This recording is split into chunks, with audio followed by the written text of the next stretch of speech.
लेकिन इस अवसर पर मैं इतना बता देना चाहता हूं कि जिस प्रकार की योग्यता को धारण करके यहाँ पे जो पढ़ाने वाले आपके गुरुजन हैं, आपके शिक्षक हैं, ऐसी योग्यता रखने वाले उन विद्यालयों में नहीं होते।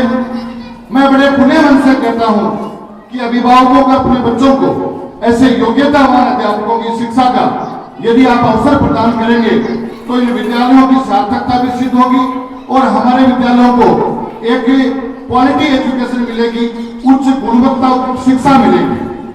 आज इस अवसर पर अभी आपके जो योग्यतम गुरुजी हैं, आपके प्रमोशन का समय है, आप यहाँ से विदा ले रहे हैं। आपने बहुत ही भावनात्मक रूप से अपने आप को प्रस्तुत किया बच्चों के सामने, अभिभावकों के सामने। लेकिन हम सब जानते हैं कि इस जीवन के अंदर तरक्की करने के लिए कुछ होना पड़ता है। लेकिन आप भी सही हैं, आखिर बिछड़न तो बिछड़न होती है। लेकिन ऐसे इस प्रकार के विद्यार्थियों का अपने अध्यापक के प्रति ये भाव जागृत तब होता है जब एक अध्यापक शिक्षक नहीं होके और गुरु बनता है, तभी आपका विद्यार्थी नहीं होकर आपका शिष्य का स्वरूप प्राप्त करता है। और शिक्षक और विद्यार्थी के अंदर जो रिश्ता होता है, उस रिश्ते में और गुरु और शिष्य के रिश्ते में रात दिन का फर्क होता है। इसलिए मैं इस मौके पर यह भी कहना चाहूंगा कि प्रत्येक शिक्षक को अपने आप को गुरु बनाने की कोशिश करनी चाहिए ताकि आपके विद्यार्थी आपके शिष्य बन सके। और शिष्य और गुरु का जो अनमोल रिश्ता है वो भगवान से भी बड़ा होता है। हमने पढ़ा भी है, लिखा भी है, देखा भी है कि गुरु गोविंद तो खड़े काके लागू पाए, बलिहारी गुरु आपने गोविंद दियो बताए। गुरु की बलिहारी को तो भगवान ने भी बताया है। और अब बच्चे छोटे हैं, इस विद्यालय प्रांगण में ये दीपक के समान इस नवमंडल को सुशोभित कर रहे हैं। इनके सामने अपने जीवन की बड़ी चुनौतियां हैं। उन चुनौतियों को पार कैसे करना है, इसके प्रथम जो खेवनहार है वो आप अध्यापक बंधु हैं।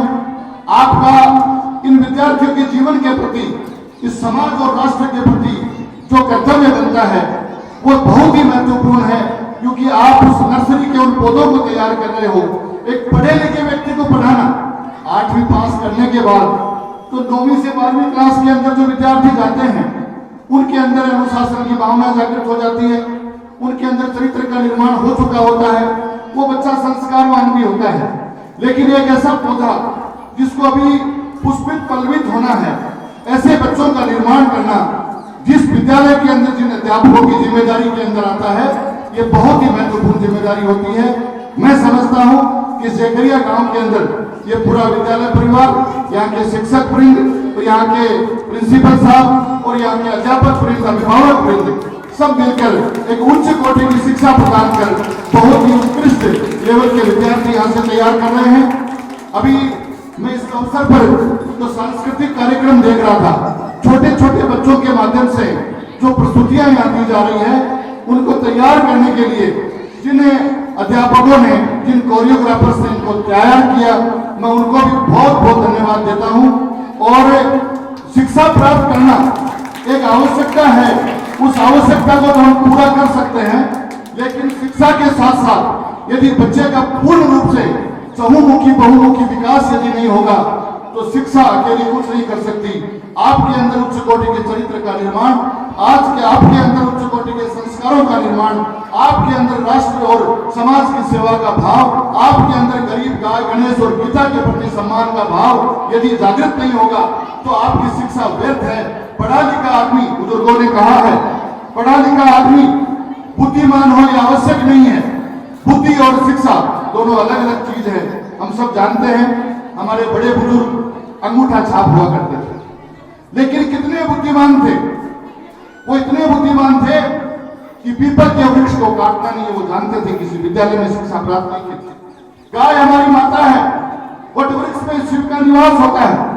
हमारी सांस्कृतिक विरासत क्या है, हमारे पूर्वजों के जीवन मूल्य क्या है, उन लोगों ने अपने आदर्शों के बल पर, अपनी बुद्धि और विवेक के बल पर हमारे सामने ऐसे उदाहरण प्रस्तुत किए, जिन उदाहरणों के बल पर आज ये हमारा भारतवर्ष जो पहले कभी विश्व गुरु हुआ करता था, इसके पीछे कोई शिक्षा का नहीं, एक बुद्धि का जो सहयोग था वो बहुत ही महत्वपूर्ण था।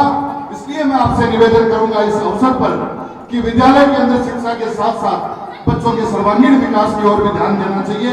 उनका गुरुजनों के प्रति क्या दायित्व है, अपने माता पिता के प्रति क्या दायित्व है, अपने बड़े बुजुर्गों के प्रति क्या दायित्व है। बड़ी संख्या में बच्चियां विराजमान हैं, देश बदल रहा है, महिला सशक्तिकरण के ऊपर पुरजोर किया जा रहा है, लेकिन हम अभिभावक और अध्यापक ये सब कोशिश करें कि जितनी भागीदारी हमारी बच्चियों की प्रत्येक क्षेत्र में जितनी ज्यादा हो सके, इस बात का हमें प्रयास करना चाहिए। ज्यादा क्या कहूं, कहने को बहुत कुछ है। गुरुजी की तरह मैं भी हिंदी साहित्य का विद्यार्थी रहा हूं, लेकिन इनकी तरह मैंने भी सब्जेक्ट छोड़ दिया और हिंदी कहीं खो गई और पता नहीं सापा घाटे के अंदर आप लोगों ने नेतागिरी के चक्कर में पटक दिया।